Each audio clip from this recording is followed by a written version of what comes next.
बिस्मिल्लाहिर्रहमानिर्रहीम। अस्सलाम वालेकुम दोस्तों, मैं हूँ हक नवाज जिलानी। दोस्तों, आज हम बात करेंगे मियां नवाज शरीफ को एवन फील्ड के हवाले से बरी किया गया है। इस हवाले से हम आपको बताएंगे कि हकीकत क्या है, एवन फील्ड क्या था और ये केस क्या था, इस हवाले से भी बताएंगे। लेकिन जो कल हुआ है और इसकी पहले भी हमने बात की, इमरान खान की चेयरमैनशिप ख़त्म हो गई है।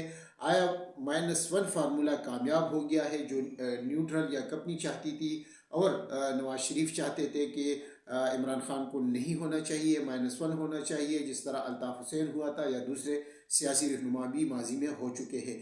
तो आया वो फार्मूला कामयाब हुआ है और नए चेयरमैन जो गौहर अली, बैरिस्टर गौहर अली बन गए हैं, वो किस तरह किरदार अदा करेंगे। तो आज की वीडियो में इस हवाले से बात करेंगे। तो सबसे पहले एवन फील्ड के हवाले से बात करेंगे। कल केस था और अदालत ने मियां नवाज शरीफ को बरी कर दिया है और ये वो केस था एवन फील्ड के हवाले से कि अभी भी जब मियां नवाज शरीफ लंदन में थे तो 4 साल एवन फील्ड में रहे, लेकिन अदालत में इन्होंने बताया है और ये रिकॉर्ड का हिस्सा है कि ये हमारा नहीं है, लेकिन ये वहाँ रहते भी है और ये सारा कुछ, लेकिन झूठ के पाँव कहा। लेकिन जब कंपनी ने फैसला किया है और सब कुछ, ये जब पनामा लीक में आया था, ये किसी कंपनी ने या किसी दूसरे लोगों ने नहीं, ये केस न इमरान खान ने बनाया है। ये खुद जब पनामा में ये इंकशाफात हुई है कि मियां नवाज शरीफ की जायदादें कहाँ कहाँ पर है, 22 ममालिक में इनकी जायदादें मौजूद है और कितनी अरबों की है। तो इस हवाले से फिर ये केस बना और ख़ुद ये अदालत गए थे, ख़ुद ये सारा कुछ इन्होंने जो किया था।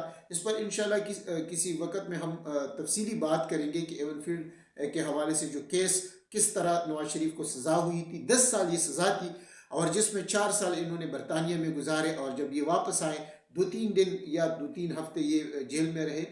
2-3 हफ्ते जेल में तो नहीं रहते, वो भी हस्पताल में और कभी क्या रहते, लेकिन 2-3 दिन जब जेल में रहे तो वहाँ पर भी उनका प्रोटोकॉल, उनको एसी, वो मशहूर इमरान खान की जब अमेरिका में तकरीर कर रहे थे कि मैं इनका एसी उतरवाऊँगा, जो एक उन्होंने तकरीर में बात की थी, तो उनको एसी लगे थे। उनके जो रूम था जो अडियाला जेल में उनके, तो वो इस तरह था कि उनका सियासी दफ्तर था, उनके लिए खाने पीने एक बहुत सारे लोग जाते थे। इमरान खान के लिए कुछ भी नहीं है। इस पर भी इंशाल्लाह आने वाले वक्तों में हम बात करेंगे कि इमरान खान के जेल के जो हालात है और नवाज शरीफ के जेल के जो हालात थे वो क्या थे। लेकिन जो असल में मैं बात करना चाह रहा था वो ये था कि 10 साल की सज़ा जो थी वो ख़त्म हो गई है, नेब ने बिल्कुल ख़त्म कर दिया है। और जो नेब था उन्होंने भी जज के सामने, अदालत के सामने इकरार किया कि हम इसके हक़ में नहीं है और उन्होंने वापस ले ली अपनी अपील और इसी तरह जज ने फिर फैसला दे दिया है। जज भी हम ज़्यादा तनकीद अदलिया पर करते हैं, लेकिन अदलिया मजबूर होती है, उनको कभी कंपनी की तरफ से लेटर आ जाता है, कभी धमकियाँ आ जाती है। तो वो सबूतों के बिना पर जब उनको कहा जाता है कि सबूत पेश करें, तो अगर नेब ही सबूत पेश ना करे तो जज जो होता है उन्होंने फैसला करना होता है शवाहिद के बिना पर, तो वो फिर फैसले इसी तरह आ जाते हैं, उनको बरी कर दिया गया है। इस 10 साल की सज़ा में उन्होंने 10 दिन भी जेल में नहीं गुजारे, लेकिन जब कंपनी ने फैसला कर लिया है कि नवाज शरीफ को हमने बरी करना है तो वो बरी हो गया है। लेकिन ये केसेस जो है, करप्शन के केसेस जो है, जिस तरह मियां नवाज शरीफ ने कहा कि मैंने अपना जो केस था अल्लाह पे छोड़ा था, इन्होंने अल्लाह पर नहीं छोड़ा था, कंपनी पर छोड़ा था। अगर इन्होंने अल्लाह पर छोड़ना होता तो पहले इस हवाले से अपील करते। ये 4 साल जो है लंदन में ना रहते, 4 साल ये लंदन में फिर क्या कर रहे थे इसी एवन फील्ड में। और आज भी एवन फील्ड जो है आपका है, हमारा नहीं है। और अगर आप कहते हैं कि ये मेरा नहीं है और अभी भी आपने जो कागजात जमा किए थे कि मेरा नहीं है, मेरे बच्चों का है, तो फलाना है ढिंगलाना है, इसके सबूत एक रसीद भी आपने जमा नहीं की थी कि किस तरह आपने लिए थे, तो ये आप हुकूमत पाकिस्तान को वापस कर दे तो फिर आपके नहीं होंगे। लेकिन चूंकि सियासी मुकदमात होते हैं, वो सियासी मुकदमात में फिर हक़ाइक़ जो है वो पीछे चले जाते हैं और जो कंपनी होती है वही वो फैसला करती है कि हमने किसको किस तरह ठिकाने लगाना है और कब ठिकाना लगाना है, कब उनको रिलीफ देना है। तो अब ठिकाने का जो अमल है वो इमरान खान के ख़िलाफ़ शुरू हो चुका है। इमरान खान जो है -1 फार्मूला कंपनी की शदीद ख्वाहिश थी, नवाज शरीफ की शदीद ख्वाहिश थी कि -1 हो जाए। और वो अब देखना ये है कि -1 इमरान खान और कंपनी के दरमियान की किसी डील का नतीजा है, तो इसका जवाब नहीं में है। इमरान खान ने कोई डील नहीं की। ये बातें जो आ रही है कि इमरान खान ने डील की है और ये डील के नतीजे में सब कुछ हो गया है और नया चेयरमैन जो बन गया है गौहर अली, वो जो है डील के तहत हुआ है और अब जो है आसानियाँ पैदा हो जाएगी। इमरान खान ने बहुत जहानत से ये गेम खेली है, अपने सोच से खेली है ये पत्ता, या किसी के कहने पर, मुशीरों के कहने पर, लेकिन अच्छा फैसला उन्होंने ये किया है कि जो इलेक्शन कमीशन ने जो इनके खिलाफ फैसला करना था कि किसी भी तरह जो है तहरीक इंसाफ को हम साइड पे करें, वो इलेक्शन में हिस्सा ना ले, तो ये फैसला अब हो चुका है। हो चुका था कि हमने इनको साइड लाइन करना था, लेकिन ये जो फैसला हुआ, इमरान खान ने जो ये फैसला किया और चेयरमैनशिप छोड़ दी, -1 हो गया है, तो ये अच्छा फैसला था इस हवाले से कि अब किसी भी तरह कानूनी तौर पर मैं बात करता हूं कि माइनस नहीं हो सकता, पीटीआई को माइनस आप इलेक्शन से नहीं कर सकते, और ये इलेक्शन में हिस्सा लेगी, बैट का निशान मौजूद रहेगा।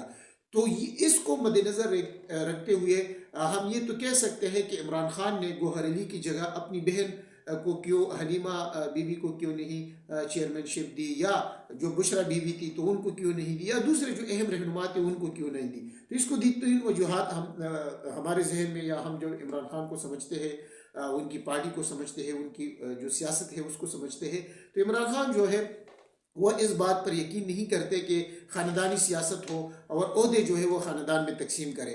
अगर ये ओहदा अपनी बहन को या बीवी को दे देते तो किसी का भी इतराज़ ना होता। आज पार्टी में भी इस हवाले से कुछ बातें हो रही है, लेकिन ये वक्ती बातें हैं, क्योंकि असल में जो चेयरमैन है वो इमरान खान ही होंगे, फैसले उसके कहने पर होंगे, वोट जो डालेंगे, टिकट जो दी जाएगी वो उसके कहने पर होंगे। तो इसलिए उन्होंने गौहर को इसलिए उन्होंने चेयरमैनशिप दे दी और ख़ुद छोड़ दी चेयरमैनशिप, कि वो एक वकील है और वो ऐसा वकील है कि उनके तमाम पार्टियों के साथ, हर बंदे के साथ ताल्लुकात अच्छे हैं। उसके बारे में कहा जाता है कि ये उस्मान बुज़दार जो था उसका एक सब्स्टिट्यूट आप सकते हैं, या उसका उस्मान प्लस जो है वो समझ सकते हैं कि उनकी जो तबीयत है या जो उनकी शख्सियत है वो इस तरह है। लेकिन हमने देखना ये है कि उनके आने से पार्टी किस तरह काम करेगी। लोग जो पीटीआई रहनुमा है, दूसरे सूबों में है, जो रुपोश है, जो पार्टी के साथ खड़े हैं मुश्किल वक्त में,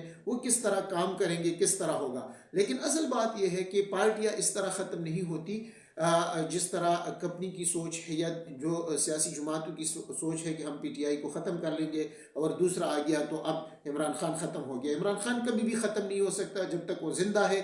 लोगों की उम्मीदें हैं, इस मुल्क की उम्मीदें हैं, इस मुल्क के अवाम की उम्मीदें हैं, पूरी उम्मत मुस्लिमा की उम्मीदें हैं, और पूरी उम्मत मुस्लिमा मुसलमानों की दुआएं उनके साथ है, और इंशाल्लाह वो वापस आएगा नए अज़म के साथ। चेयरमैनशिप के लिए भी वो अहल होगा, और अभी अगर वो नहीं होता तो कम अज़ कम उसको सुप्रीम लीडर बनाया जाएगा। ये जो परसों हफ्ते के दिन जो इलेक्शन होगा इंटर पार्टी में, हफ्ते के दिन दिया गया है, तो उसमें और भी ओहदे तकसीम होंगे, वही लोग मुंतखब होंगे जो इमरान खान, जिसकी इमरान खान की तायद हासिल होगी तो वो लोग मुंतखब होंगे। ये वक्ती तौर पर ये सारा कुछ होगा, सियासत है, सियासत में ये चलता है। कभी आप 2 कदम आगे जाते हैं तो कभी आप 1 कदम पीछे भी आपको होना पड़ता है, और ये होना चाहिए क्योंकि सियासत है। 2 + 2 प्लस नहीं होता कि 4 ही आपने आना है, ये रियाजी का सवाल नहीं है। सियासत में ये सब कुछ चलता है, और हमने देखा है कि जिस तरह नवाज शरीफ के केसेस ख़त्म हुए, इसी तरह इमरान खान के केसेस भी, ये जो सियासी केसेस बनाए गए तमाम ख़त्म हो गए। इमरान खान सुरखरू होगा, वो इंशाल्लाह अल्लाह ताला उनको इज़्ज़त उन्होंने दी है, आज भी वो नंबर 1 है और आइंदा भी नंबर 1 रहेगा। आज के लिए इतना ही, इंशाल्लाह नई वीडियो के साथ दोबारा हाजिर होंगे।